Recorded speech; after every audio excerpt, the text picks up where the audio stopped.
Assalamualaikum. Okey, kembali lagi ke kebun mertua Abang. Ni keadaan anak limau setelah 2 bulan. Tadi pun kita letak baja kan.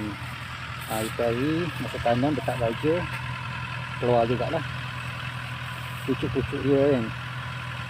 Ni pucuk dah tua, jadi nak kena letak baja balik.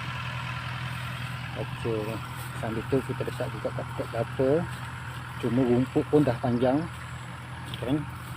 Rumput dah mula panjang, jadi nak kena mesin. Tak boleh tunggu musim kemarau. Mungkin kita mesin di apa orang kata, di sekeliling pokok buat sementara waktu. Inilah keadaan pokok limau.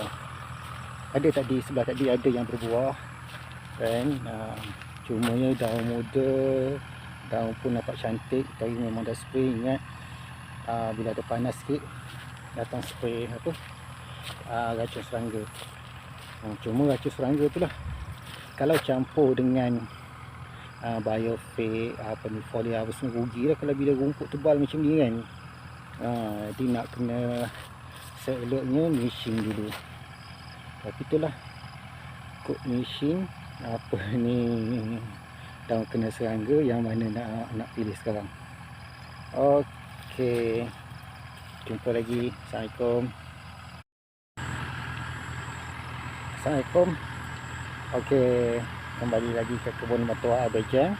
Ni keadaan anak limau setelah 2 bulan. Tadi pun kita letak baja kan.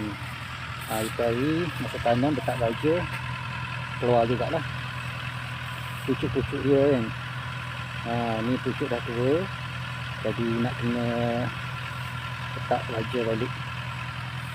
Okey, sambil tu kita letak juga kat pokok kelapa. Cuma rumput pun dah panjang kan. Rumput dah mula panjang, jadi nak kena mesin. Tak boleh tunggu musim kemarau. Mungkin kita mesin di apa orang kata, di sekeliling pokok buat sementara waktu.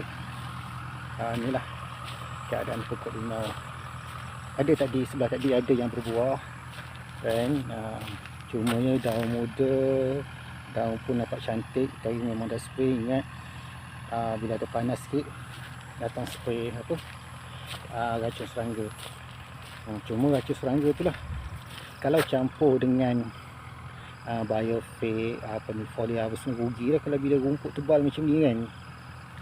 Jadi nak kena seeloknya mesin dulu.